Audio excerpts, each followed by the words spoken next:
Welcome to the Deep Dive. Today we're taking a closer look at emergency medical responder transport operations. Basically, the A to Z of getting from an emergency call to the hospital. Yeah, we're digging into the source material you've got here. It's all about the steps, the logistics. Exactly. And our mission really is to unpack why it's maybe less about just raw speed and much more about careful procedure.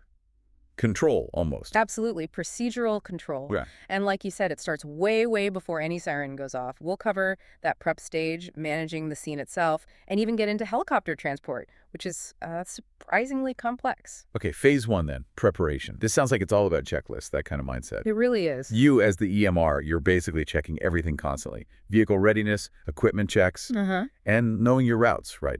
Direct ones, alternates, even before a call comes in. And that equipment check is detailed, the EMR life support kit.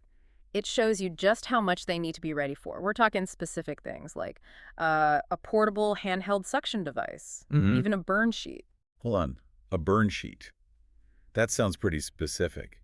Why that? Instead of just, regular blanket, what kind of situation needs that? Well, it's for severe burns, big ones, where keeping the area sterile and managing body temperature is absolutely critical right away. A blanket just wouldn't cut it. It's a specialized sterile thing. Gotcha.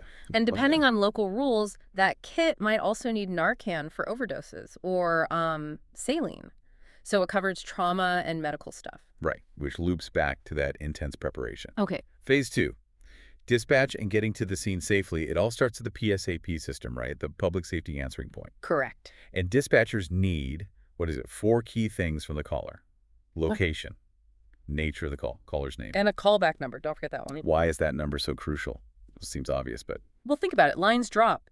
Information might be garbled. Dispatch needs to confirm things, maybe even start giving life-saving instructions over the phone before help arrives. It's vital. Makes sense. So that info fuels the response, Yeah. but you're saying safety is still number one. Absolutely. Safety trumps speed. The sources are clear. Traffic laws let emergency vehicles request the right-of-way with lights and sirens. Request, not demand. Exactly. It's not guaranteed. EMRs have to drive defensively. Think about it. It's maybe the biggest mental check they have to make in that moment. Wow. Okay. Yeah. And the safety rules really hammer this home. Slow down in the dark or bad visibility. Always wear seatbelts.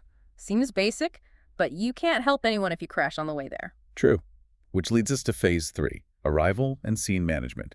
You get there, you park the vehicle safely. And then what? A scene size up. Immediately. You're scanning, looking for hazards, gas leaks, broken glass, maybe unstable cars or buildings, anything that could hurt you or your team. And where you park matters too, right? Right. Like tactically. Oh, definitely. Are you using the ambulance to block traffic, create a safe zone, or do you need to get closer to the patient in a tricky spot? The main goal is control. Control traffic, keep everyone safe, and then shift straight into assessing the patient. All that training. This is where it hits the real world. Okay, let's shift gears. Air transport, helicopters.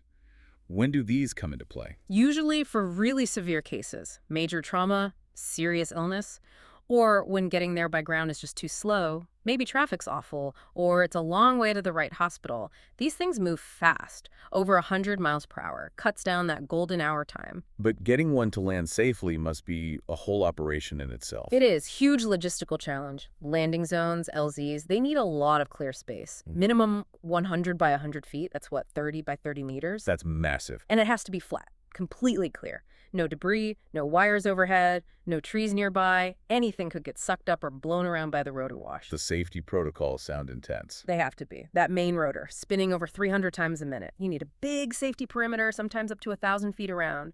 The golden rule for ground crew: never, ever approach the helicopter until the flight crew signals it's safe. How do they even mark the zone at night?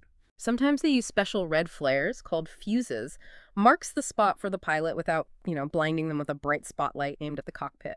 Wow. It really is a mix of emergency speed and almost military precision. Yeah. Okay, so we've covered the detailed kit, the rules of the road, only requesting right-of-way, and the incredible precision needed for air transport, right down to that 100-foot square. Yeah. It really highlights how much rests on that preparation, following procedure, nailing those details. It's literally life and death.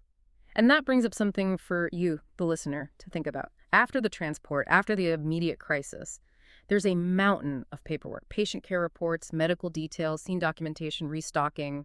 all that. So, considering all that administrative work after the fact, how critical is that meticulous, timely record keeping to the overall picture of effective patient care beyond just the transport itself?